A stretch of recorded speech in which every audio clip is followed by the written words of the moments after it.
Ce document est la première page du Chartrier de Milmont. Cet ouvrage, rédigé vers 1530, est un recueil des titres de propriété détenus par Philippe de Harville.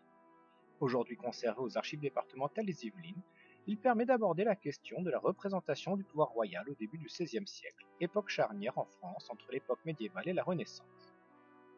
La lettrine, qui attire immédiatement notre regard, présente une scène d'aveu. On y voit le seigneur de Harville présenter comme il se doit la déclaration écrite qu'il doit remettre à son souverain, en l'occurrence le roi François Ier, alors qu'il entre en possession de son fief. La représentation de la figure royale est particulièrement intéressante. En effet, François Ier, dont l'image est attachée à la Renaissance, est ici représenté en roi médiéval. En majesté sur son trône, portant la dalmatique, la couronne, le sceptre et la main de justice, le vainqueur de Marignan nous rappelle la figure de ses ancêtres capétiens, dont les sceaux sont conservés aux archives des Yvelines. La première page de ce manuscrit enluminé à la feuille d'or témoigne cependant des changements de ce début du XVIe siècle. Le texte est ici rédigé en français et non plus en latin. L'ordonnance de Villers-Cotterêts n'a pas encore été édictée, mais le document témoigne de l'importance prise alors par la langue vernaculaire.